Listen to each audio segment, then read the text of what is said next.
whether AWS or Azure, AWS இல்ல Azure, நீங்க public cloud use பண்ணும்போது, ஓகே, நான் பப்ளிக் cloud தான் பேசுறேன், பிரைவேட் cloud இல்ல. பப்ளிக் cloud யூஸ் பண்ணும்போது யார் வேணா யூஸ் பண்ணலாம். That is the concept of public cloud. Public cloudனா anybody can create an account, anybody can create a resource.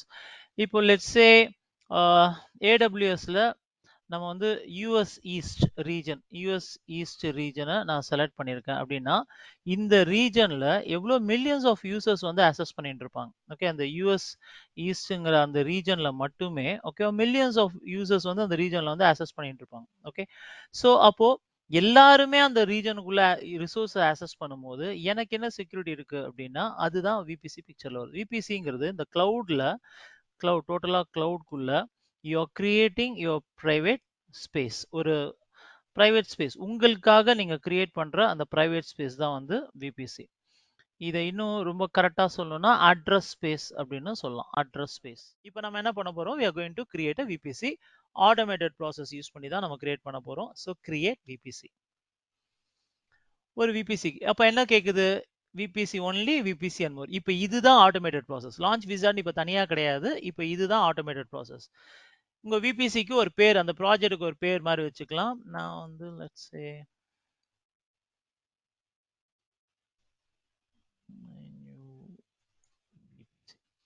இப்படி ஒரு பேர் வைக்கிறேன், மை நியூ விபிசி அப்படின்னு பேர் வைக்கிறேன். ஓகே, இப்போ என்ன சொல்லுது? CIDR block size of the VPC. விபிசியோட சைஸ் என்ன அப்படின்னு கேக்குது. டிஃபால்ட்டா அவன் 16 கொடுத்துருக்கான், விச் மீன்ஸ் 65,000 ஐபி அட்ரஸ் வரைக்கும் உங்களுக்கு வரப்போகுது. இப்போ நம்ம என்ன பண்ணலாம்? டெஸ்ட் பண்ணலாம். லெட்ஸ் சே நான் ஓவர்லாப்லாம் பண்ணக்கூடாதுன்னு சொல்லியிருக்கேன் இல்லையா? ஸோ நம்ம என்ன பண்ணலாம்? I will give size as 20. விபிசியோட சைஸை நான் 20 கொடுக்குறேன், விச் மீன்ஸ் டோட்டல் விபிசியோட சைஸ் இவ்வளோ ஐபி அட்ரஸ் தான், 4096 ஐபி அட்ரஸ் தான் 20 அப்படின்னு கொடுக்கறதுனால. Okay, next IP version 6 CIDR blocks use பண்ண போறீங்களா? அமேசான் இது கொடுக்கறத யூஸ் பண்ண போறீங்களா இல்ல வேணாமா அப்படிங்கிறது. அடுத்தது டெனன்சி. டிஃபால்ட்டா டெடிகேட்டடா உங்களுக்குன்னு வந்து டெடிகேட்டட் அப்ளையன்சஸ்லாம் வேணுமா இல்ல டிஃபால்ட்னா ஷேர்ட்ல கொடுத்துருங்க. இப்போ எத்தனை அவைலபிலிட்டி ஜோன், அக்ராஸ் எத்தனை அவைலபிலிட்டி ஜோன் நீங்க இதை யூஸ் பண்ண போறீங்க? நான் இப்போ சிம்பிளா வந்து அவன் டிஃபால்ட்டா என்ன கொடுத்துருக்கான்னா 2 அவைலபிலிட்டி ஜோனை செலக்ட் பண்ணியிருக்கான். ஈச் அவைலபிலிட்டி ஜோன்ல ஒரு பப்ளிக் ஒரு பிரைவேட், ஒரு பப்ளிக் ஒரு பிரைவேட். பிரைவேட் பண்ணிட்டாலே நேட் வந்துடும். நேட் அவன் அப்போ எனேபிள் பண்ணியிருப்பான். இந்த பாருங்க, நேட் ஆப்ஷனை எத்தனைங்கிற ஆப்ஷன் நம்ம கொடுக்கணும். பிரைவேட் அப்படி கனெக்ட் பண்ணோம்னா நேட் தேவைப்படும். பிரைவேட்னாலே நேட் தேவையில்லை, வெளியில இருந்து கனெக்ட் பண்ணா நேட் தேவைப்படும்.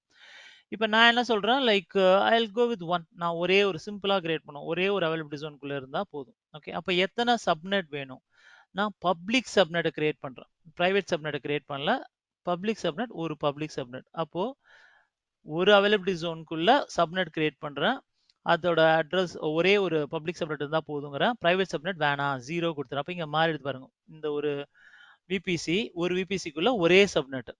இப்போ இது வேணும்னா இந்த கீழே கிளீனா ஒரு டயக்ராம் மாதிரி போட்டு காட்டுறான். நம்ம எப்படி கான்ஃபிகர் பண்றோங்கிறத அவன் வந்து அதை ஷோகேஸ் பண்றான், எப்படி வேணும் அப்படி. இதெல்லாம் தானா வருது பாருங்க. அதுதான் ஆட்டோமேட்டட் ப்ராசஸ்ல ரவுட் டேபிள் எல்லாமே தானா வரும் ஃபுல்லா. ஓகே, ஸோ இப்போ நான் வந்து 0, பிரைவேட் சப்நெட் வேணாம் 0 அப்படின்னு கொடுத்துட்றேன். அப்போ கஸ்டமைஸ் த சிஐடிஆர் பிளாக்ஸ். இப்போ சப்நெட்டோட சைசிங், நம்ம விபிசியோட சைசிங் எவ்வளவு கொடுத்துருக்கேன்? 20 கொடுத்துருக்கேன். அதாவது 4000 தான். நம்ம என்ன பண்ணுவோம்? சப்நெட்டோட சைஸை மாத்துவோம். நான் ஓவர்லாப் பண்றேன் வாண்டடா. 18 கிரியேட் ஆகக்கூடாது, 18 அப்படின்னு மாத்துறேன். நேட் வேணுமா? தேவையில்லை. விபிசி என் பாயிண்ட்ஸ் வேணுமா? நன், தேவையில்லை. ஓகே, இப்போ நான் கொடுத்தா கிரியேட் ஆகுமா ஆகாதா? ஆகக்கூடாது, எரர் அடிக்கணும். அடிச்சிடுச்சா? ஓகே, அப்படியே ரோல் பேக் பண்ணிடுது. கிரியேஷன் அத்தனையும் ரோல் பேக் பண்ணிட்டு வெளில போயிடுது. ஓகே, ஸோ பிகாஸ் நான் கொடுத்ததுல என்ன எரர்? விபிசி சைஸை விட சப்நெட்டோட சைஸ் பெருசா இருந்தது. That is the only problem. Okay, இப்போ நான் விபிசியோட சைஸை லெட்ஸ் கோ வித் 16 இல்ல சரி, ஓகே 20ல இருக்கட்டும், ஒன்றும் பிரச்சனை இல்லை, 20ல இருக்கட்டும். 4 சப்நெட்டோட சைஸை வந்து நம்ம என்ன பண்ணலாம்? 1, ஓகே, நம்பர் ஆஃப் சப்நெட் வந்து 24ன்னு வைக்கலாம். ஓகே, 24 இருக்கட்டும்.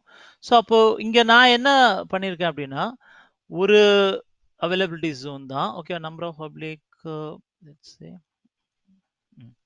ஒரு பப்ளிக் சப்நெட், பிரைவேட் சப்நெட் கிடையாது. அதோட சைஸ் வந்து 24. அப்போ விபிசியோட சைஸ் டோட்டல் சைஸ் வந்து 4000 ஐபி அட்ரஸ் வரைக்கும் சப்போர்ட் பண்ணும். ஆனா அதுக்குள்ள நான் கிரியேட் பண்ற இந்த சப்நெட் வந்து பாத்தீங்கன்னா இட் சப்போர்ட்ஸ் ஒன்லி 250. அந்த சப்நெட்டுக்குள்ள வெறும் 256 தான். அப்போ நான் multiple subnets I can create. அதுக்குள்ள மல்டிபிள் சப்நெட்ஸ் தான் நம்ம கிரியேட் பண்ண முடியும். ஓகே, ஸோ இப்போ இதுல நன் கொடுத்துட்டு கிரியேட் விபிசி. இப்போ எந்த பிரச்சனையும் வராது. Every thing will be created automatically. எந்த ப்ராப்ளம் வராம தானா கிரியேட் ஆகும். என்னென்னலாம் கிரியேட் ஆயிருக்குங்கிற ஸ்டெப்ஸை பாருங்க. ஓகே, இந்த டிஎன்எஸ் சோர்ஸ் நேம் அது டிஃபால்ட்டா அது கிரியேட் ஆகிடும். மெயினா விபிசி கிரியேட் பண்ணிட்டு சப்நெட்டை கிரியேட் பண்ணும். இன்டர்நெட் கேட்வேவே அதுவே கிரியேட் பண்ணிருக்கு. இன்டர்நெட் கேட்வேவை அதுவே அட்டாச் பண்ணிருக்கு. ரவுட் டேபிளை அதுவே கிரியேட் பண்ணிருக்கு. ரவுட் டேபிளை அசோசியேட்டும் பண்ணிருக்கு. ஏன்னா ரவுட் டேபிள் கிரியேட் பண்ண பார்த்தாது அதை அசோசியேட் பண்ணணும். ஓகேவா? So verifying route table creation எல்லா ப்ராசஸையும் அதுவே பண்ணிட்டு இப்போ வியூ விபிசின்னு கொடுத்தீங்கன்னா நம்ம ஒரு விபிசியை ஆட்டோமேட்டட் ப்ராசஸ்ல கிரியேட் பண்ணியிருக்கோம்.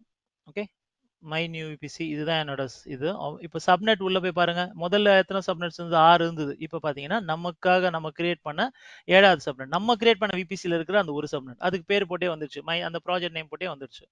ரவுட் டேபிள் முதல்ல டிஃபால்ட்டா எவ்வளவு இருந்தது? ஒன்னே ஒன்று தான் இருந்தது. இப்போ 2 ரவுட் டேபிள் காட்டணும். ஓகே, நான் மேபி மேனுவலா இன்னொரு இது கிரியேட் பண்ணிருப்பேன், அதனால அடிஷனலா காட்டுது. ஓகே, பட் இதுதான் நம்ம இப்போ கிரியேட் பண்ணது. இந்த ரவுட் டேபிள்ல தானா கிரியேட் ஆச்சு. ஓகேவா?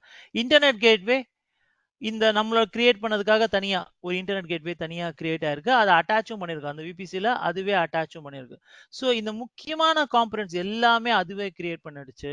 இப்போ நான் ஒரு EC2 இன்ஸ்டன்ஸ் இந்த விபிசில பிளேஸ் பண்றதா இருந்தா உங்களுக்கு தெரியும் இல்ல, EC2 இன்ஸ்டன்ஸ் கிரியேஷன் தெரியும். ஓகே, அப்போ அந்த EC2வை what I need to do is EC2 create பண்ணும்போது சிம்பிளா இந்த விபிசியை பிளேஸ் செலக்ட் பண்ணா போதும்.